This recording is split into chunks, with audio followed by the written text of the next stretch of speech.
प्यारे बच्चों, एक बार फिर से हम लोग आ गए हैं अपने बिहार बोर्ड सीरीज में मास्टर स्ट्रोक में। ठीक है, जो बिहार बोर्ड कक्षा 12वीं के बच्चों के लिए है। और हम लोग अभी देख रहे हैं केमिस्ट्री, रसायन शास्त्र। आज हम लोग देख रहे हैं रसायन शास्त्र के चैप्टर नंबर 2 विलियंस के इंपॉर्टेंट क्वेश्चंस। ठीक है, तो चलो शुरुआत करते हैं। आज हम लोग 10 क्वेश्चन का सेट लेके आ रहे हैं। ये है पार्ट 1।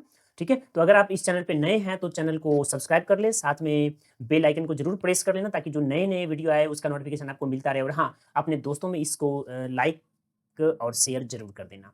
चलो, तो हम लोग चलते हैं और देखते हैं आज का हमारा पहला क्वेश्चन। पहला क्वेश्चन क्या है? रॉल्स लॉ की व्याख्या करें। ठीक है, रॉल्स लॉ की व्याख्या करें। तो हमारा आंसर क्या है? रॉल्स लॉ, इस नियम के अनुसार स्थिर ताप पर वाष्पशील द्रवों के विलयन में प्रत्येक अवयव का आंशिक वाष्प दाब उसके मोल प्रभाज के अनुक्रमानुपाती होता है। अनुक्रमानुपाती को ही समानुपाती भी कहते हैं। ठीक है, आगे है कि माना कि, ये गलत है, माना कि द्विअंगी विलयन में दोनों घटक वाष्पशील द्रव्य है। माना कि घटक ए तथा बी है, दो घटक है और घटक का नाम है ए तथा बी। तो ये P of A is directly proportional to chi A तथा P of V is directly proportional to chi B. तो यहां से क्या होगा? P A equal to P A not into chi A. ये समानुपाती का चिन्ह हटाएंगे तो यहाँ पे ये कॉन्स्टेंट आ जाता है विथ इक्वल। ठीक है, इक्वल साइन के साथ। ठीक है, तो काई ए और तथा P B equal to P not B chi B. ठीक है, जहां पी नॉट ए तथा पी नॉट बी शुद्ध अवस्था में घटक का वाष्प दाब है या वाष्प दबाव है। अतः निश्चित दाब पर प्रत्येक घटक का आंशिक दाब उसके मोल प्रभाज एवं शुद्ध अवस्था में वाष्प दाब का गुणनफल होता है। इसीलिए कुल दाब Pt बराबर Pa प्लस Pb और Pa नॉट काई ए plus P not B chi B. ठीक है, तो यही होगा कुल दाब का formula.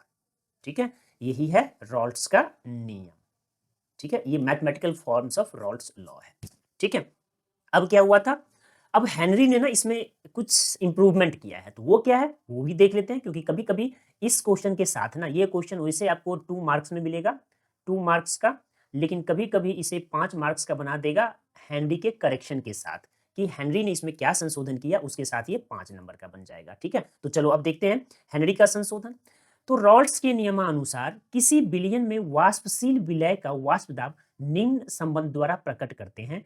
P A equal to P not A into chi A, इसे मान लेंगे इक्वेशन 1। गैस के द्रव में विलयन के लिए द्रव में विलयता हेनरी के नियम से ज्ञात करते हैं। ठीक है, ज्ञात करते हैं।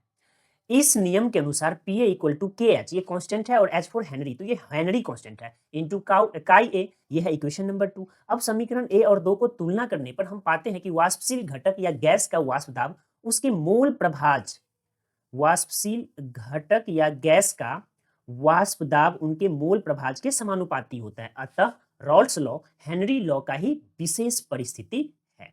ठीक है, तो यही था रॉल्ट्स का नियम हेनरी के अनुसार। ठीक है, तो चलो हम लोग देखते हैं हमारा अगला क्वेश्चन। अगला क्वेश्चन है क्वेश्चन नंबर 2। अब क्वेश्चन नंबर 2 क्या कह रहा है? क्वेश्चन नंबर 2 कह रहा है कि 18 ग्राम ग्लूकोज को 178.2 ग्राम जल के साथ मिलाया गया। इस विलयन में जल का 100 डिग्री सेल्सियस पर वाष्प दाब क्या होगा?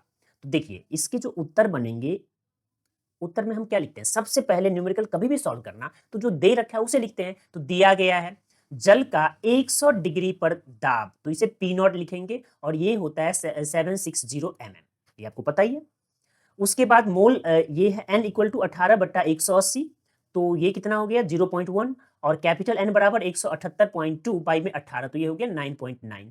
n capital N small n capital M small m, इस सब के बारे में आप ऑलरेडी पढ़ लिए हैं कि क्या मोलरता होता है, क्या मोललता होता है, नॉर्मलता क्या होता है, नॉर्मेलिटी क्या होता है। ठीक है, तो इस सब के बारे में अभी हम लोग डिटेल से नहीं पढ़ेंगे, बस मैं सिंबल यूज कर रहा हूँ और आपको ऐसे ही याद रखना है। हम जानते हैं कि P not minus P by में पी नॉट इक्वल टू होता है n बाई में n प्लस n, जहां जहां स्मॉल n कैपिटल n की तुलना में बहुत छोटा है, अतः n plus n equal to capital n। क्यों? क्योंकि कैपिटल N बहुत बड़ा है और इसके सामने में स्मॉल n बहुत छोटा है। तो बहुत बड़ी संख्या में किसी छोटे संख्या को जोड़ दो तो बड़ी संख्या पे कोई फर्क नहीं पड़ता, इसीलिए इसे हमने क्या लिखा है? Capital N। तो therefore P not minus P by में पी नॉट इक्वल टू हो जाएगा स्मॉल n बाई में कैपिटल N, और अब सबका वैल्यू रखिए तो ये हो जाएगा 760 माइनस पी बाई में 760 इज इक्वल टू 0.1 बाई में 9.9। तो यहाँ से जब इसे सॉल्व करोगे ना तो ये आ जाएगा p इक्वल टू पी क्या है, प्रेशर है, तो प्रेशर को हम लोग mm में मेजर करेंगे, मिलीमीटर, ठीक है। तो ये आ जाएगा 752.3 mm, ठीक है। ये 2 नंबर का क्वेश्चन है, हमेशा 2 मार्क्स का आता है, ठीक है। तो 2 मार्क्स में ऐसे क्वेश्चन आपको देखने को मिल सकता है। तो चलो हम लोग अब देखते हैं आगे यहाँ से, ठीक है। तो नेक्स्ट क्वेश्चन है हमारा क्वेश्चन नंबर 3, ये है क्वथनांक की परिभाषा दे, यानी आपको क्वथनांक को परिभाषित करना है, ठीक है। एवं व्याख्या करें कि घुलने की उपस्थिति घोल का क्वथनांक क्यों बढ़ा देता है। तो सबसे पहले हम लोग क्या लिखेंगे, क्वथनांक, जिस नियत तापक्रम पर किसी द्रव का वाष्प दाब वायुमंडलीय दाब के बराबर हो जाता है उसे द्रव का क्वथनांक कहते हैं, उसे द्रव का क्वथनांक कहते हैं। किसी घोल में घुलने डालने पर घोल के दाब में कमी होती है, ठीक है, में कमी होती है। घोल का दाब वायुमंडलीय दाब के बराबर करने में, ठीक है, तापक्रम बढ़ाना पड़ता है, इसीलिए घोल क्वथनांक में वृद्धि होती है, ठीक है। तो यही है आंसर, और ये 2 मार्क्स का रहेगा, कितने नंबर का, 2 मार्क्स का, ठीक है। तो क्वेश्चन बहुत ही आसान है, आपने कुछ नहीं करना है, एज इट इज याद कर लो, ठीक है, वृद्धि होती है। चलते हैं, देखते हैं हमारा नेक्स्ट क्वेश्चन। अगला क्वेश्चन है क्वेश्चन नंबर 4, और ये कहता है घोल के कॉलिगेटिव गुणों को परिभाषित करें एवं सापेक्षिक वाष्प दाब के अवनमन का वर्णन करें। तो देखो, सबसे पहले कॉलिगेटिव गुण क्या है उसे लिखेंगे।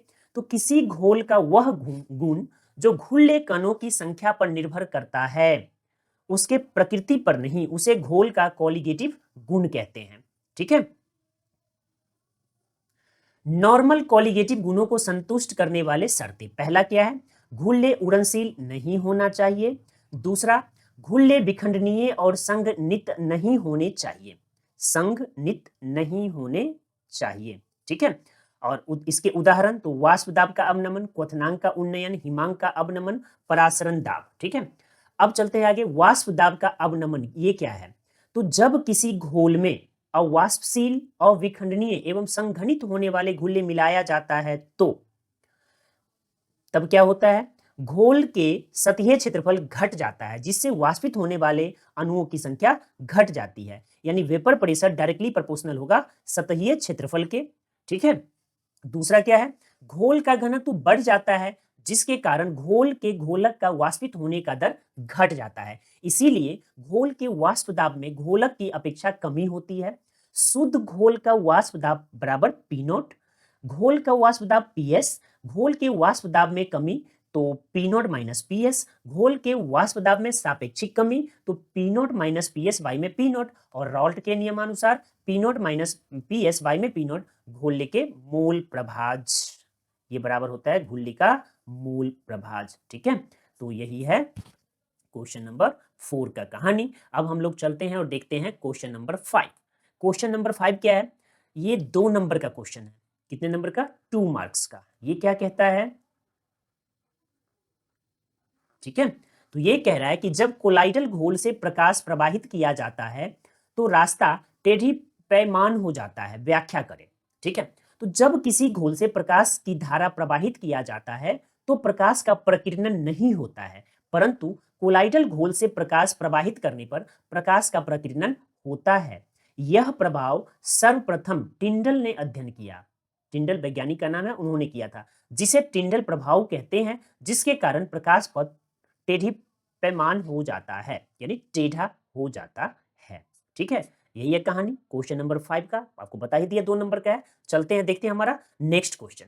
अगला क्वेश्चन है, पहाड़ी इलाकों में नमक का छिड़काव रोड पर पड़े बर्फ को गलाने में मदद करता है, कैसे। ये क्वेश्चन भी बहुत इंपॉर्टेंट है, ऊपर से 2 मार्क्स का है, ठीक है। तो इसके आंसर क्या बोलेंगे, जब लवण को सड़क पर पड़े बर्फ पर डाला जाता है तो बर्फ पिघलना शुरू कर देता है। अब ऐसा होता क्यों है, क्योंकि लवण जल के हिमांक का अवनमन कर देता है, इस प्रकार यह सड़क पर पड़े बर्फ को साफ करने में मदद करता है, ठीक है। बहुत ही बढ़िया आंसर है, 2 लाइन का है, 2 नंबर के लिए काफी है। तो हम लोग चलते हैं और देखते हैं हमारा अगला क्वेश्चन। हमारा अगला क्वेश्चन है क्वेश्चन नंबर 7, और ये भी 2 नंबर का है, लेकिन बहुत ही ज्यादा इंपॉर्टेंट है, हमेशा पूछा जाता है, ठीक है। ये क्वेश्चन 2 मार्क्स का है। अब ये क्वेश्चन क्या कहता है, रिवर्स ऑस्मोसिस से आप क्या समझते हैं, ठीक है। तो जब किसी विलयन में ऑस्मोटिक प्रेशर से अधिक दाब विलयन पर डाला जाता है तब विलायक के अणु अधिक सांद्रण से कम सांद्रण वाले विलयन की ओर गमन करने लगता है। यह प्रक्रिया रिवर्स ऑस्मोसिस कहलाती है। बहुत ही बढ़िया क्वेश्चन है, ट्रिपल स्टार क्वेश्चन है। ठीक है, आपने क्या करना है, इसे एज इट इज याद कर लेना, बहुत ही अच्छा रहेगा आपके लिए। चलो हम लोग आगे चलते हैं और देखते हैं हमारा क्वेश्चन नंबर 8। क्वेश्चन नंबर 8 एक न्यूमेरिकल है, ये 2 नंबर में ही आएगा जब कभी भी आएगा, 2 मार्क्स का क्वेश्चन है। ठीक है, अब इसे आप सॉल्व कैसे करोगे? क्वेश्चन क्या है, 5% यूरिया के घोल का परासरण दाब 273 केल्विन पर ज्ञात करें। तो देखो, परासरण दाब को पाई से डिनोट करते हैं और ये होता था WRT बाई में MV। अब W क्या है, तो 5% यहाँ पे दे रखे हैं, 5 ग्राम। ठीक है, R क्या है, तो R गैस कांस्टेंट होता है और आपको पता ही है इसका वैल्यू 0.0821 लीटर एटमॉस्फेयर पर केल्विन पर मोल। ठीक है, और V हमेशा वॉल्यूम होता है और ये हम लोग लीटर में लेते हैं, तो 100 और बाई में 1000, तो कितना आ गया 0.1 लीटर। और M कैपिटल M यह है 60 ग्राम पर मोल। ठीक है, और T कितना दे रखा है, ये सब यूरिया का है, आपको पता चल गया होगा, आपने न्यूमेरिकल सॉल्व करा है। मैं बार बार बोल रहा हूँ कि यहाँ पे सिर्फ आंसर बता रहा हूँ, इसीलिए डिटेल में नहीं जा रहा। ठीक है, और T कितना है 273 केल्विन। ठीक है, तो पाई क्या हो जाएगा, 5 मल्टीप्लाइड बाई 0.0821 इंटू में 273 और बाई में 60 इंटू 0.1, तो ये कितना आ जाएगा, ये आ जाएगा 18.67 एटमॉस्फेयर। ठीक है, अब चले आगे, तो नेक्स्ट क्वेश्चन है हमारा क्वेश्चन नंबर 9 और ये क्या कहता है, परिभाषित करें। देखिए यहाँ पे 2 क्वेश्चन है, ये 5 नंबर का बन सकता है। ठीक है, अदरवाइज ये अगर सिंगल सिंगल पूछे ना तो 2-2 नंबर के क्वेश्चन बनता है। तो पहला क्या है, मोलरता, और दूसरा क्या है, मोललता। तो सबसे पहले उत्तर में देखते हैं मोलरता क्या है। तो किसी विलयन के प्रति लीटर में घुले हुए विलय के मोलों की संख्या उस विलयन की मोलरता कहलाती है। ठीक है, तो मोलरता बराबर क्या होगा, तो मोलरता बराबर होता है विलय के मोलों की संख्या और बट्टा में विलायक का लीटर में आयतन, यानी विलायक का आयतन लीटर में। ये फॉर्मूला हमेशा आपको याद रखना है। इसका इकाई क्या है, तो मोल प्रति लीटर। अब दूसरा क्या है, पहला के बाद दूसरा मोललता क्या है, तो मोललता क्या है, देखो कि विलायक के 1000 ग्राम यानी 1 किलोग्राम में घुले हुए विलय के मोलों की संख्या को विलयन की मोललता कहा जाता है। और मोललता का फॉर्मूला क्या बनेगा, यहीं से परिभाषा से ही फॉर्मूला है। तो फॉर्मूला क्या है, मोललता बराबर, ये गलत लिखा गया है मोलरता, ये है मोललता, मोललता। और ये बराबर क्या होता है, तो ये बराबर होता है विलय के मोलों की संख्या बट्टा में विलायक का द्रव्यमान किलोग्राम में। ठीक है, आपने बस ये याद रखना है, 2 नंबर के लिए सफिशियंट है, दोनों एक साथ आ जाए तो 5 नंबर का समझना। ठीक है, और इसका इकाई, तो इसका भी इकाई होता है मोल प्रति किलोग्राम। ठीक है, तो अगला क्वेश्चन हम लोग अपने अगले सेगमेंट में लेके आएंगे। तब तक आपका काम है, अगर आप चैनल पे नए हैं तो चैनल को सब्सक्राइब कर लो और इस वीडियो को अपने दोस्तों में शेयर करना, साथ में वीडियो को लाइक भी करना। और हाँ, अगर अच्छा लगे तो लाइक करो, नहीं अच्छा लगे तो डिसलाइक कर दो, लेकिन आपका कमेंट मस्ट है, कमेंट जरूर करते रहना। तो चलो हम लोग मिलते हैं अपने अगले वीडियो में। Till then, bye bye.